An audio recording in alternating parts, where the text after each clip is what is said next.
On this week's Physio Foundations podcast, I'm going to have a conversation with new graduate physiotherapist Oliver Wong about his experiences transitioning from university to working life and some of the things he knows now that he wishes he knew back then in the first year of his physiotherapy studies at university.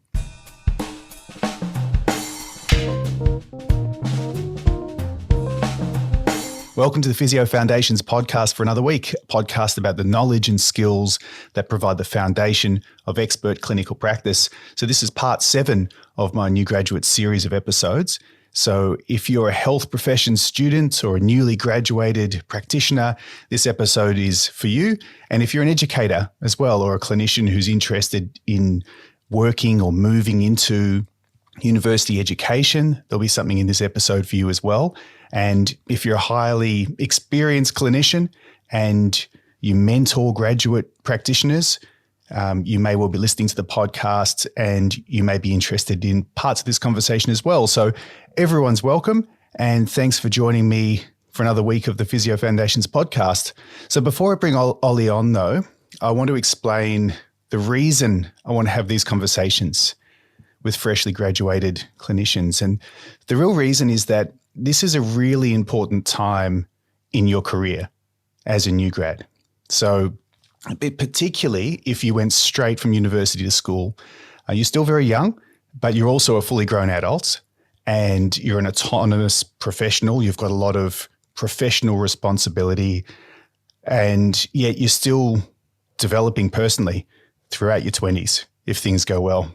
And you've got a lot of choices to make as well. You've got lots of different potential pathways you can walk. And, well, at least in my day, sort of did it on my own with a few friends.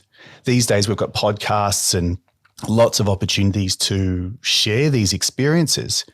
So that's what I'm trying to do. And I want to give a voice to this very important subgroup of our profession, which is the new grad practitioner.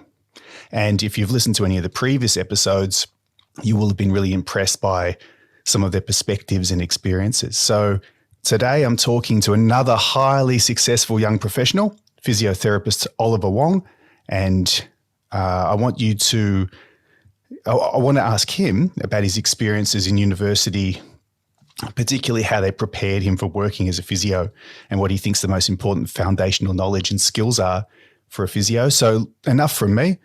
Let's find out from Ollie. Ollie Wong, welcome to Physio Foundations.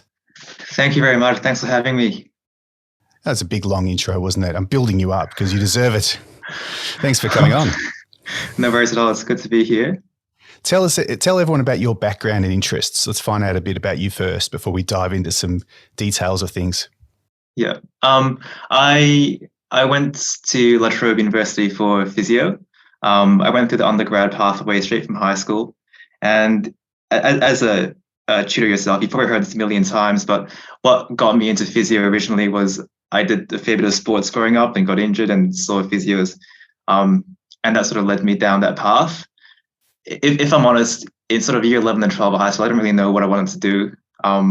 Like I remember going through and selecting my courses, and I had everything from the defense force to a humanities to physio. So I sort of had a lot of interest, and then sort of decided to pick a course based on my career, and that career ended up being physio, and that's how I ended up in the course at La Trobe. Finished there in 2021, and then was fortunate enough to get a new grad position at Cabrini Hospital, where I'm still at now. With Izzy Smith, who's been on the podcast a few episodes ago. Yes. Hello, Izzy. She has moved on to Monash recently, but we were colleagues for a while. Yes, yeah. Oh yeah, sorry. Yeah, correction. She was at Cabrini and now at Monash Health. Yeah. And I've typed all of that in the show notes and said it on the podcast. I can't remember everything. But yeah, so you've worked together with other grads, of course, but other grads that I know. So for our overseas listeners or interstate listeners, so La Trobe University is in Melbourne, Australia, and it's north of the city, whereas Monash University's sort of southeast, or down close to the Mornington Peninsula. So we're near enough to each other. Susanna, the other half of Peryton Physio and occasional co-host of the podcast, Susanna works at La Trobe University. So hello to all the educators and researchers there. all that great work that they do. So how are you finding work? Tell us about just generally how are you finding working as a physiotherapist? Is it what you expected? I think I'll have to answer that in two parts. Sure. It's not. If you ask me that in sort of first year or end of high school, it's definitely not what I expected. If you ask me that in sort of fourth yearish, then probably yes. I'm working full time at Cabrini as a rotating grade 1 at the moment. I'm also doing a little bit of private practice work on the side, just at a local clinic in Surrey Hills. Oh, good. So that's keeping me busy. I'd say there was a huge sort of perspective change from being in second or third year, where I went from someone who is very, I guess, private practice musky, and switched into more of a hospital mindset and wanted to go down that path instead. Which is why I say, if you had asked me what life would be like as working when I was in first year, I'd probably say something completely different to what you would ask, but what I would say in sort of fourth year leading into my new grad role.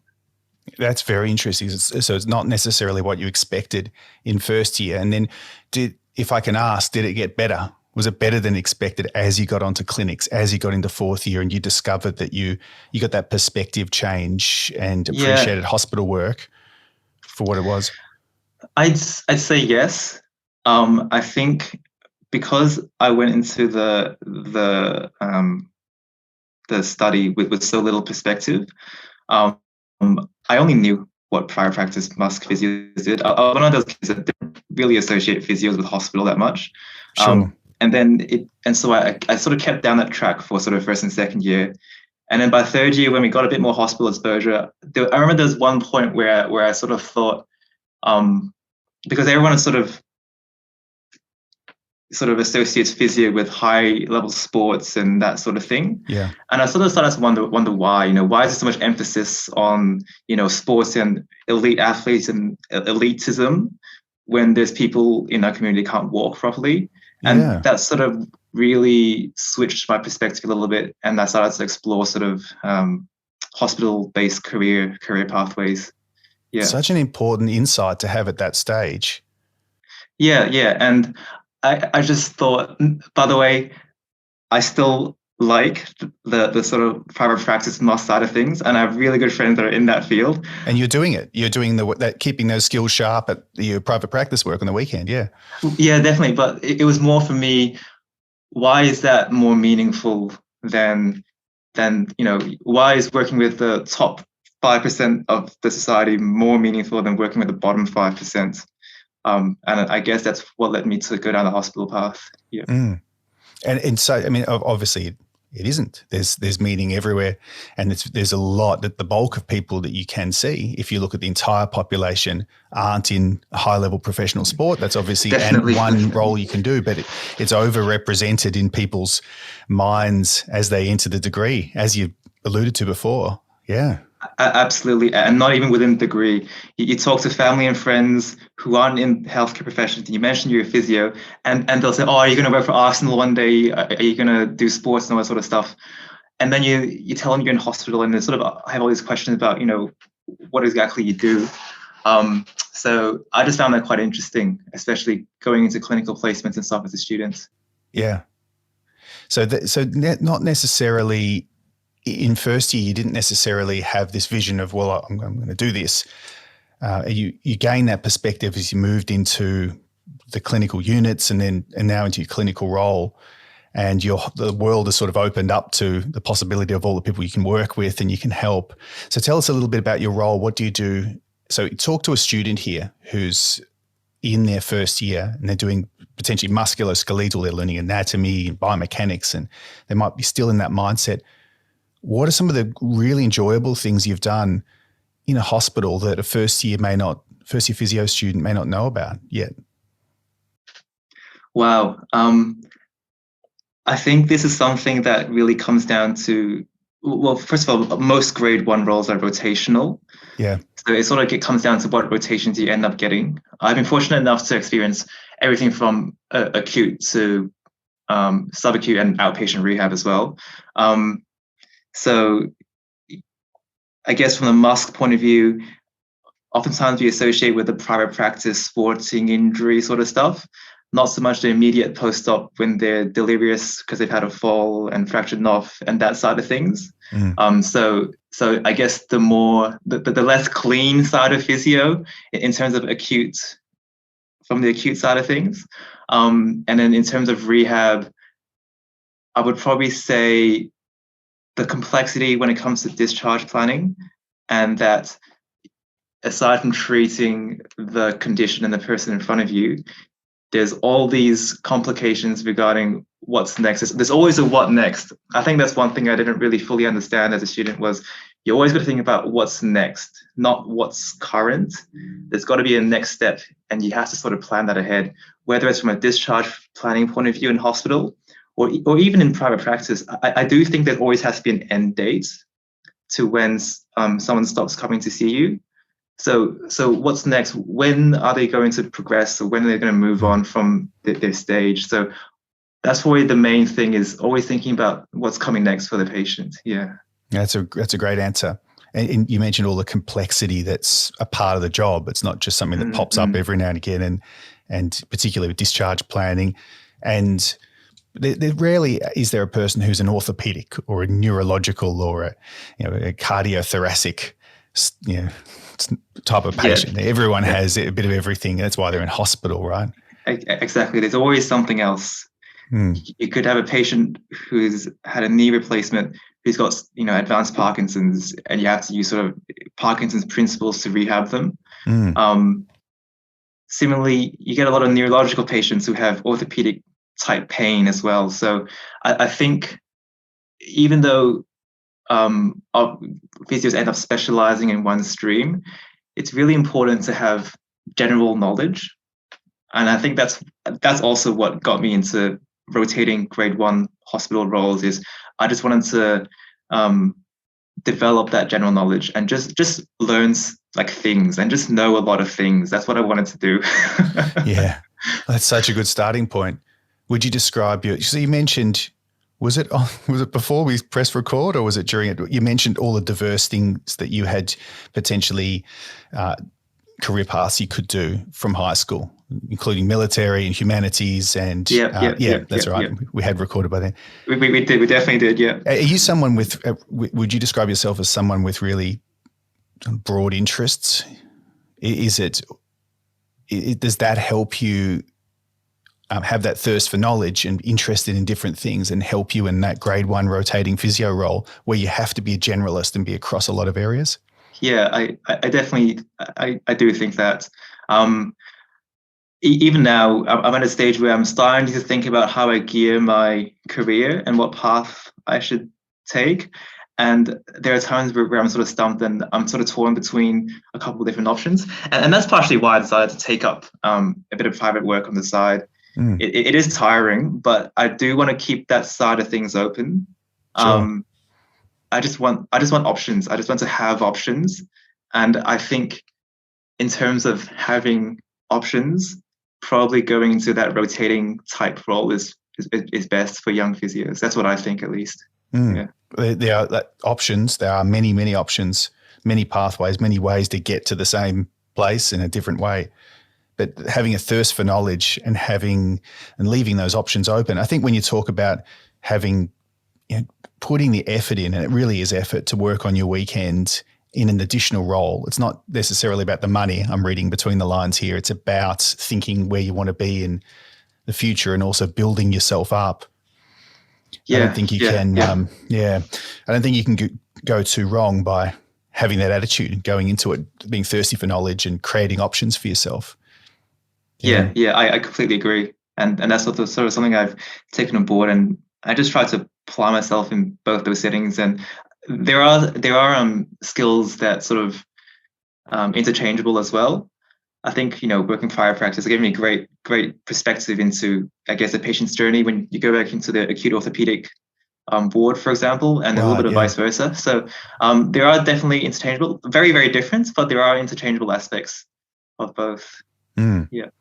In terms of your career path you mentioned, I sometimes I think back to when I was at your stage, and I wonder whether I'd given it as much thought as yourself and Brian, you're a high school friend you mentioned with Brian. You mentioned before we press record with Brian Kim, who's a regular on the podcast, and Brian introduced you to me. So thanks, Brian, for a very good idea for a guest. So, you're very similar to him in that regard. You've got broad interests and you're interested in lots of different things. And but I've had many conversations with Brian about what he could do and keeping those options open. And he's now doing his PhD up in Sydney, which is he's a go-getter. So not everyone has that. A couple of years out of the university has that career planning. What are you going to do? Do you have a plan for 5 to 10 years from now? I wouldn't expect you to have an answer to this. I'll be impressed if you do. First of all, I just want to say Brian's broadness of interest is incredible. It's far beyond what anything I could imagine for myself, at least. I think to answer your question, no. I haven't got a career plan. I'd say I've got a career brainstorm. Right. So there's things I'd like to do in the next 5 to 10 years.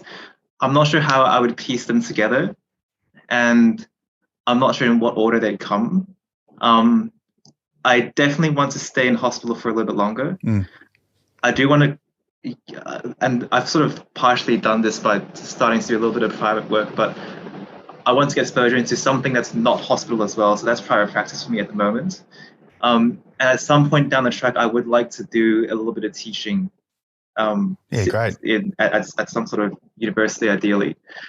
So I think I'm someone that likes variation in my career. I wouldn't want to sit in the clinic 40 hours a week, but I would love to do a little bit that if there's variation into it. So some sort of part-time hospital with teaching and maybe ongoing private practice would be really, really good. In terms of clinical, I guess, specialization, if you want to word it that way, I would probably say orthopedics is sort of where my interest lies. I do love learning about the neurology side of things, which I've had a little bit of exposure to at Cabrini thus far. But long term wise, I just still probably see myself more in the orthopedic and musc world. So probably going down that path. That's such a good answer to that question. I felt bad asking it. I was glad you didn't have a plan, because then you're not agile. You can't, if you stick to that plan, you close off a lot of other doors as you're going, and you don't know. Just like in your first year, you didn't know what fourth year of physio was going to be like. You don't know what's coming up. But I really like that. You've got, instead of having a plan, you've got a list of things that you'd like to do, and on top of the list is variation, which can potentially lead to a specialization area which you haven't cemented into your mind yet. But you've got areas that will take you there, such as, for example, being in part-time private practice, maybe some part-time hospital. Education is a really, really good way to develop your thinking and to share your knowledge with people. And it's really rewarding. Yeah. I'm a firm believer that in terms of career path or career development, it's all about, because it's very hard to set that in stone. So there's opportunities that might present or might not present. And I think it's just about not necessarily preempting or planning when or what opportunities to take, but more just making yourself as ready as possible so that when they do arise, you're in a good position to go for them. But yeah, I don't really believe in planning a career path. I just don't think that ever really works as you originally plan it. Yeah. It could be based on things you don't know yet, and based on what you were thinking 5 years ago by the time it actualizes, and making yourself as ready as possible, which is you're sort of putting yourself in the position where you're building up your network, no doubt you're doing. Are you going to conferences and professional development events and things, or at the moment you've finished at the end of 2021, so it's only been a couple of years. What have you been doing in terms of building your network? I've been to a few professional development courses. The major ones off the top of my head was there was an explain pain course that started last year that I attended, and then the Alfred Hospital every year runs a trauma course, so I attended that last year as well. And then Cabrini, which is very, very good at them, managed to organize an in-house sort of introduction to movement, which is part of the Bobath introductory course for us. So there's a few major courses, and then there's online lectures and things, mainly in orthopedics and neurology that I've attended, but that's mainly just looking online and looking for stuff that interests me to watch and learn about. Yeah. You can really supplement the formal courses and that training that you can get from bigger organizations like Cabrini and the Alfred, and with so much free online development, and not to mention podcast episodes and following interesting people on social media. Do you dip into the professional social media, or if you're too busy with your 6 days a week of work? Not massively, to be honest. I wouldn't either when I was your age, for sure. I'd be staying off it. I think there's probably a couple people online that I sort of keep an eye on here and there, but I think social media isn't. I don't really think social media is for professional development. I think if I want to learn something, I'll go and look it up and properly learn about it. And from the ones that I've seen, I just don't think an Instagram post really does justice to what they're trying to actually say. I was thinking Twitter, where you get lots of links to the recent articles and evidence that's been published, but at the same time, you make a really good point that that's not necessary, even if it's an article that's just been published in the British Journal of Sports Medicine, a top-rated sports medicine journal. It's only the one that someone's decided to show you. There's still bias inherent in that. Like, you're not doing exactly a structured literature review or looking it up. So that's a mature answer to that. I completely agree. Yeah, I'm not actually on Twitter, but I would agree with everything you said. Yeah, it's good and bad and everything in between. There's a lot of people. I've got several guests on the podcast who I've only known through there, and I've been so Scott Morrison, not the Prime Minister, former Prime Minister, the physiotherapist from the USA. So Scott's been on and talked about measuring strength and handheld dynamometry. Greg Lehman was on a couple of episodes ago, and I've only met them through that forum, through that specific social media platform. So it's good, very good, but then it's got its problems as well. So it sounds like you've got a more than enough professional development going on between those courses, and you'll probably find you'll get yourself into conferences at some stage as well. Have you ever been to a scientific conference? Not yet. That's Sports Medicine Australia. Well, we're talking about sports medicine. There's many other conferences in neurology and orthopedics and anything you can think of. Yeah. I think, the answer is I haven't yet. I would, to me, I feel like I'd want to know and be more interested and invested in that specific field before I think about attending some of that sort of stuff. Yeah, absolutely. I was the same. So you're doing the wise thing of going, and as you said, you want variation, and you want to be getting yourself upskilled and knowledgeable in a variety of areas, and leaving lots of doors open, meeting lots of people, and developing that direction that you take it in. And not, rather than having a plan, I'm going to go and do this, your plan is to go and find out what it is. And then exactly. And fantastic. And pretty much just keeping my eyes open and keeping an open mind without narrowing my opportunities. Yeah. Well, you mentioned education and your interest in being an educator, which is really so good to hear. Let's think about our students who are in first or second year physiotherapy, or another degree if you're not a physiotherapist, health professions, university degree. What are the most important foundational knowledge and skills, do you think? From your perspective, you could say anything you like, it's just your answer. I want you to think back to first year physio. Yeah. First and second year physio, we did lots of foundational knowledge and skills in particularly, around basic science and biomechanics, physiology, anatomy. Of all that stuff, what do you take with you now that you actually use? There's quite a few things. First of all, I think anatomy and physiology are so important to know and just have a good, solid understanding of.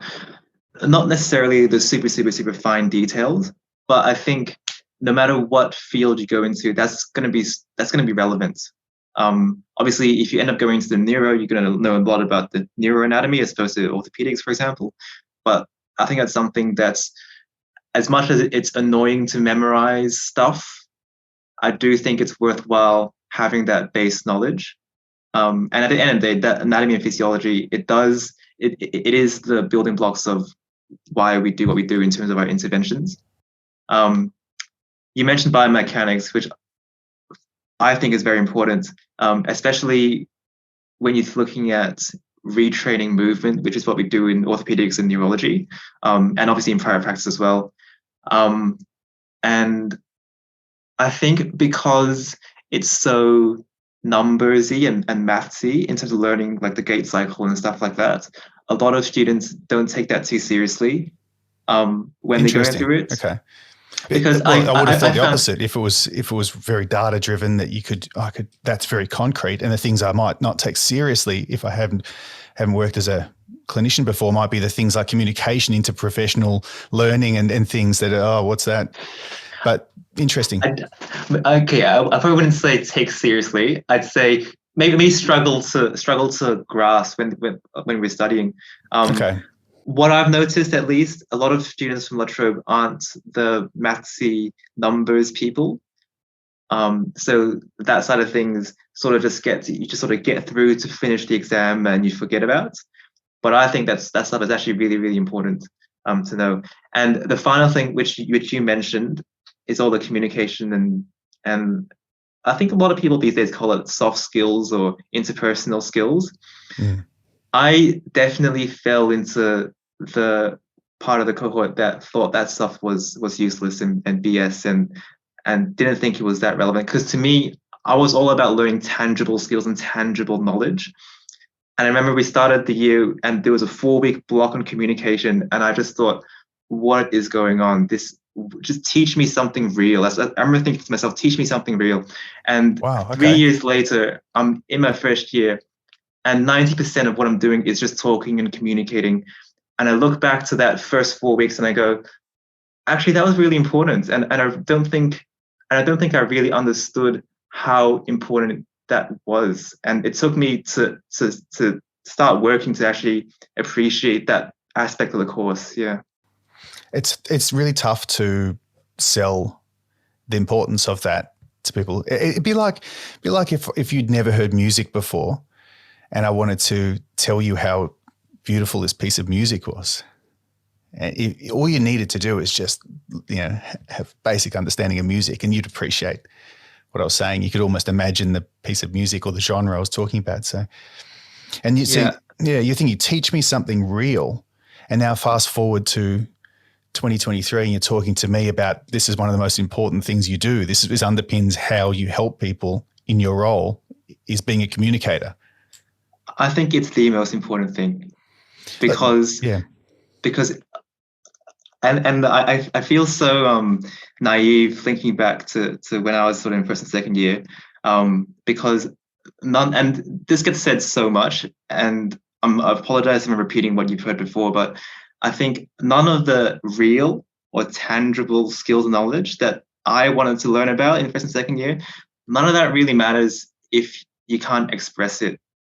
And I think communication, aside from verbally or relaying information, there's also the whole teaching aspect of teaching the patient how to do certain things. And to me, that's how you express, your knowledge is through that side of the intervention as well. And none of that really matters if you can't convey it and express that. So I think we are communicators that know specific skills. That's how I would sort of describe our profession at the moment. Yeah. So that's really, really interesting. Let's try to bring this back to the perspective of a student who's in university and they're listening to you and saying, okay, you've sold me. When I'm a physio, when I'm in a hospital, obviously these personal skills and communication skills are going to be a big part of the role, but how do I actually develop them while I'm in university, while I'm doing all the tangible things you mentioned before, like learning the gait cycle and learning biomechanics and memorizing anatomy, for example? What opportunities were there for you in university to actually practice some of these skills before you went on clinics? I'll preface this by saying I don't think I did any of this when I was a student. However, my advice would be to, every time you're learning something new, and I'm talking about the clinical skills and knowledge, is think about, if there was a patient in front of you with that pathology, how would you actually tell them, or how would you actually convey what you learned, what you know, to that person? Like I said, I didn't do any of that as a student. The only sort of practice we would do is get together before prac exams and sort of run through as a bit of sort of a role play, and which I think is a great idea as well. But even talking to family members, and talking to people who are outside of the profession, because that's who you deal with. You don't oftentimes, well, you do sometimes, but most of the time, the person sitting in front of you isn't a colleague, it isn't a peer. It's someone who is out of that. So I think it's important to get used to talking about physio stuff to non-physio people. Yes. And again, I didn't do that very well as a student. Well, it's hard to, but I wish I did. Because you're very busy and you've got a lot to do. The people that you're studying with are also studying physiotherapy. So you have the curse of knowledge, working, as we talked about in this podcast before, working overtime, giving us this impression that everyone's understanding everything we're saying, and you don't necessarily know what it's like to not know these things. And when you talk to a family member or talk to kids, if you've got them in your family or got them yourself, explain it to a kid. Oh, that's a lot of fun. When I first started explaining complex stuff to my kids, that did change the way I approach communication for the better. Dad, it's just, there's so many examples. What's tax? You can't, and you have to give them a entertaining, quick, straightforward answer. And that's actually quite a good analogy. And you can start thinking of ways to communicate in a way that's going to be on their level. So practicing with family members. So maybe even when you're practicing with your peers in these sessions leading up to practical exams, for example, just the role playing, starting that role playing a little bit earlier. And I did a clinical communication support session, which we run for our students from culturally and linguistically diverse backgrounds. So the CALLED, as the acronym is, students in our group. And I did that with Joe Corbett yesterday. And that's exactly what we did. That was the key message from the session, just to actually practice explaining it to, so I'm working here with Ollie, you're the patient, I'm pretending to be the physio. I'm not only going to introduce myself and go through the steps of gaining consent and explain to you why I'm going to assess your shoulder, explain to you why I need you to take your top off because I need to see it, and explain why I'm going to put my hands on you because I need to have a feel about what's going on and help guide some of the movements. And and actually, if you don't practice that with each other, there's a fair chance that it won't be natural when you're doing it with a person, especially when you're under pressure. How did you find when you graduated, you went with all those skills, all those communication skills when you first started working with people in the big scary world? I think part of it was I felt a need to almost sell myself to the patients, because at the back of my head, I was very conscious that I'm a new grad. I'm a first year out. You want to be able to have the patients to have confidence in you. So a big part of it was just trying to do whatever I did with confidence. I would say, again, for someone who thought that communication side of things was BS in second year, I do think I developed my communication style quite well sort of through my third and fourth year placement. So, and got a diverse enough sort of patient population that I exposed to that I was able to communicate decently with most of my patients. But it just wasn't very, it just wasn't very well, I guess. It was a little bit messy at times. I sort of didn't really know how I wanted to present myself as a clinician, and part of that I think is just getting to know who you are as a physio, I think. But overall, I'd probably say there was a big part of it that was just trying to put confidence into the patient because I knew I was so young in my career. Yeah. Even though you could feel that there was some inexperience there, and as you said, there's sometimes you felt that it wasn't as smooth or as sophisticated as it could have been, you kept your chin up and said, well, I'm going to project confidence without it being arrogant and false confidence, which is very unattractive, but to have this confidence and just knowing where you're at, knowing that it's normal to be developing these skills, right? Just give yourself some slack as well. Yeah, exactly. And I think aside from the patient-facing side of things, the other part of communication was actually with the wider MDT. I think as I remember as a student, I never ever spoke to doctors and surgeons and stuff. Even if I was told to, I would avoid at all costs. I was super nervous and literally scared of some of these doctors and things. And so that's probably a side of MDT communication that didn't really So what's develop. MDT? Multidisciplinary team. Okay, great. Yep. And then we get to working as a grade 1, and we have case conferences with the doctors.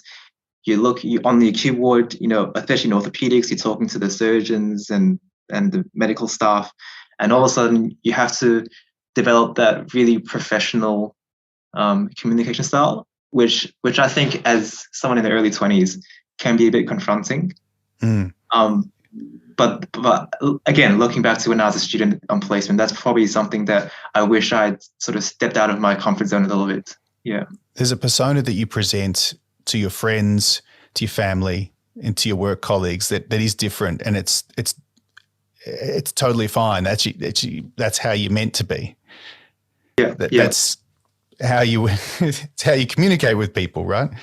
And it's funny you say that, because my dad retired last year, and he's GP for decades, so general practitioner or physician if you're in America, and he was I've grown up around doctors and medical people, and it's funny, I had the exact same experience when I was a new grad and when I was a student, especially in hospitals, with the hierarchy and the organization of it and the time pressure to get their message clearly communicated to somebody.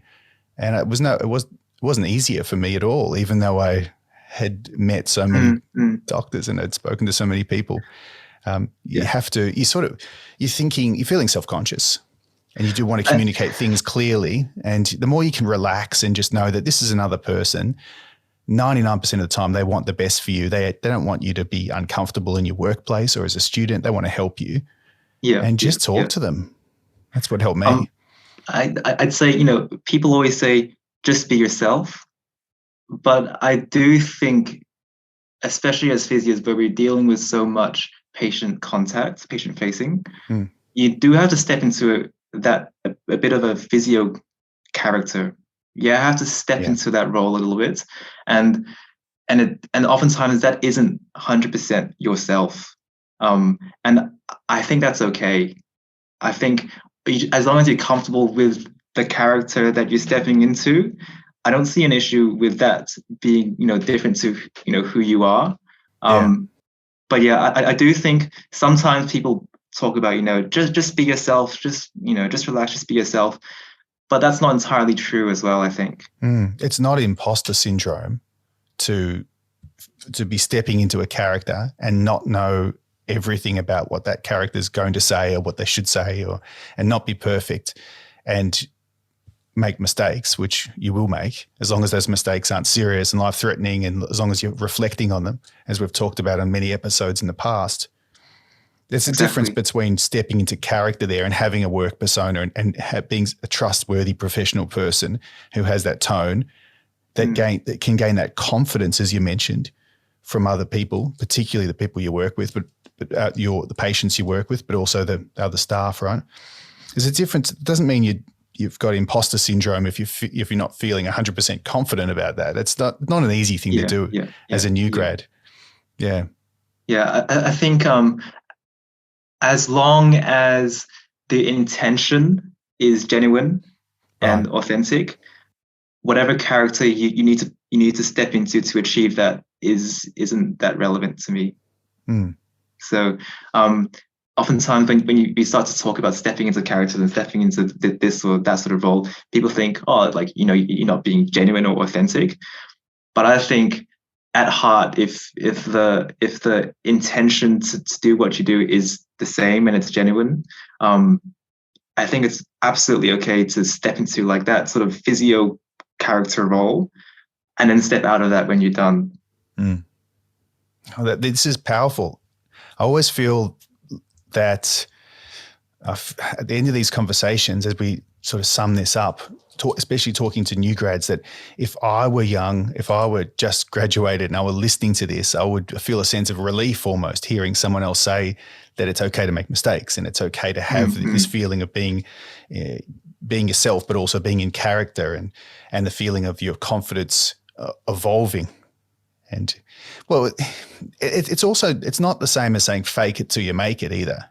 That's not what you said, which is a common and popular phrase.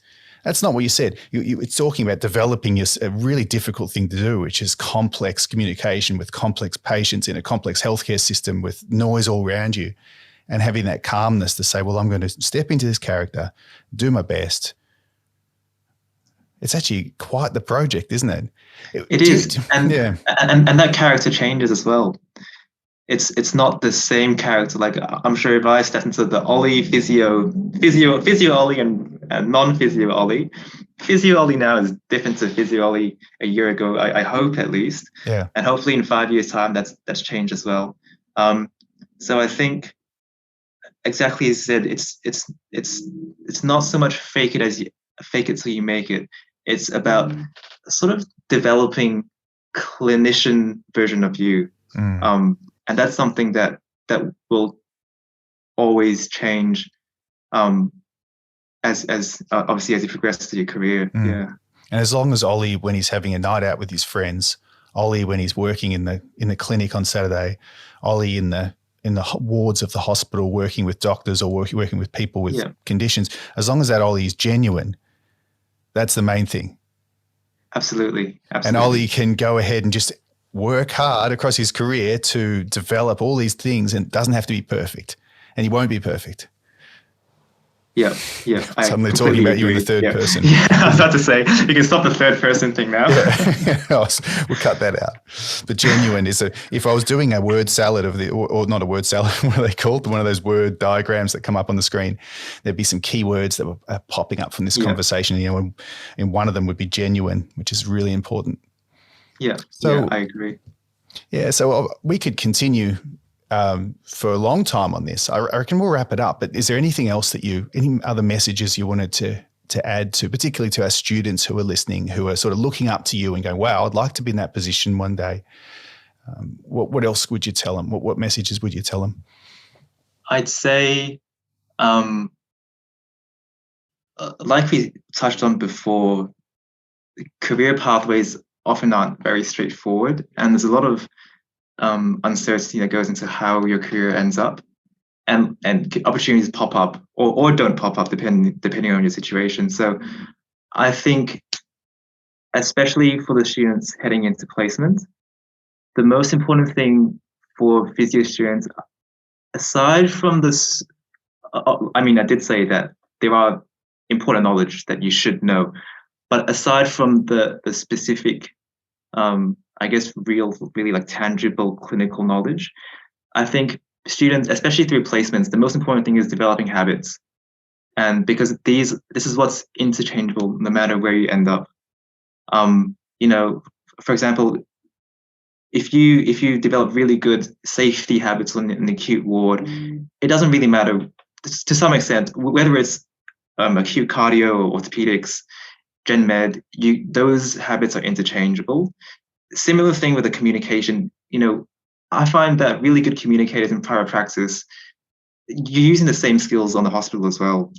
So think less about specifics and more about developing really solid general habits and principles that are versatile and agile, and you can apply no matter what setting you end up in. That's what I'd say. Focus on the habits, not the specifics. That's really, really valuable.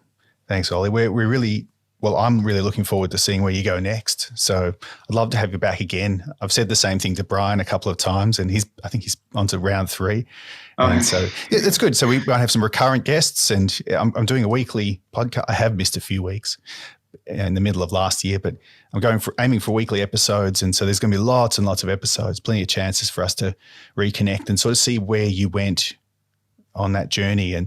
But at this stage, to be only a couple of years out, to have such insight into the bigger picture of what you're doing is actually really inspirational for me, and I'm sure it is for people listening to this. And so I'm confident that people listening to this have got a lot out of the conversation. So really appreciate it.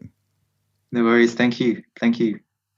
So we'll wrap it up there. Everyone, thanks for joining us in the conversation. You can connect with us at Periton Physio on social media. You can find me at Luke Periton, and you can find Ollie in the future. It's going to be a big name, running courses. He's going to be presenting at conferences. He's going to be teaching at universities. But for now, he's hiding away from you. Do you have can people connect with you on LinkedIn or anywhere, or do you want to hide away and get the job done for now? My social network persona is actually very lacking. I don't really have any sort of professional online identity at the moment. So I'm still working on that. Yeah, no, you've got it's funny for someone without a rigid plan. You have quite a lot of thinking and strategy underpinning what you're doing. So, and I think staying off, getting too distracted by things is a curse for a lot of people. So it's probably a good idea. But at some stage when particularly when you've got research outputs and you're doing education work, you may be someone who's creating content in the position I'm in here. So people can follow you then. So anyway, look, watch out for this guy in the future. So thanks, Ollie, for coming on for a chat. I really appreciate it. Thank you for having me. Thanks so much. It's been fun. So until next time, this is Ollie and Luke wishing you all the very best with your studying, professional development, and lifelong learning.